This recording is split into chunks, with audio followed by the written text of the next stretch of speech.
তিনি সবসময় এই বাংলাদেশের স্বৈরাচার সরকারের পতন চেয়েছিল, খুনি হাসিনার বিচার চেয়েছিল।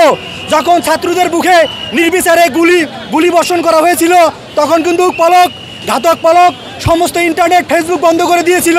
ঠিক সে সময় ইনি বিশ্ববাসীর কাছে আমাদের বাংলাদেশের সমস্ত অন্যায় অপকর্ম এবং সরকারের গুণ খুমের কথা বিশ্ববাসীর কাছে ইনি তুলে ধরেছেন। আর যদি এই প্রজ্ঞাশীল লোক, এই জ্ঞানী লোক, এই ডক্টর পিনাকি ভট্টাচার্য যদি দেশে ফিরে আসে, তাহলে এই দেশে আইনের শাসন প্রতিষ্ঠিত হবে। আপনারা কি চান ইনি দেশে ফিরে আসুক? আপনারা কি চান ইনি দেশে ফিরে আসুক? অবশ্যই আপনাদের হাতকে শক্তিশালী করবে এবং বর্তমান যে অন্তর্বর্তীকালীন সরকার আছে তার হাতকে শক্তিশালী করবে। আমরা মেধা এবং প্রজ্ঞার সহিত একটা সুন্দর বাংলাদেশ তৈরি করব, যে বাংলাদেশে কোনো ভেদাভেদ থাকবে না, সবার স্বাধীনতা থাকবে, সবাই রাজপথে কথা বলতে পারবো, কোনো সমস্ত গুণ ঘুম প্রতিটি ছাত্র হত্যার বিচার আমরা করবো ইনশাআল্লাহ। আমরা পিনাকি স্যারকে দেশে চাই।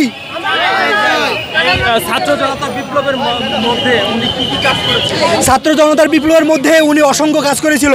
তার মধ্যে সবচেয়ে বড় কথা হচ্ছে এই বিচারপতি নিয়ে তিনি সুপ্রিম কোর্টে ছাত্র জনতা ঘেরাও করলো। তার সবচেয়ে বড় পরামর্শটা তিনি ছাত্র সমাজকে দিয়েছিলেন।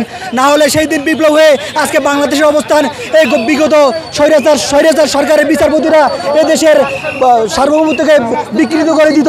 তিনি অনেক কাজ করেছেন, আমাদের মিডিয়াকে বিশ্ববাসীর কাছে তুলে ধরেছেন, এদেশের অন্যায় অপকর্মগুলোকে বিশ্ববাসীর কাছে তুলে ধরেছেন। দেশে তিনি, আমরা জানি তিনি একজন মেধা এবং প্রকাশীল লোক। তিনি যদি বাংলাদেশে আসেন, তিনি সমগ্র ছাত্র জনতাকে নিয়ে কাজ করবেন। আমরা জানি এই বাংলাদেশের স্বাধীনতার প্রতিক্রিয়া হচ্ছে সমস্ত ছাত্র জনতা। পাবলিক প্রাইভেট ইউনিভার্সিটি, যত এই টেকনিক্যাল ইনস্টিটিউশন, স্কুল কলেজ, সমস্ত শিক্ষার্থীরা রাজপথে নেমেছিল। তিনি একজন এই ছাত্র জনতার সমন্বয়ক বটে এবং স্বপ্নদ্রষ্টা এদেশ বাস্তবে এই স্বাধীনতা করার জন্য। আমরা চাই ছাত্র জনতার পক্ষ থেকে তিনি দেশে ফিরে আসুক এবং আমাদের সাথে কাঁধে কাঁধ মিলিয়ে নতুন সোনার বাংলা গড়ার জন্য কাজ করুক।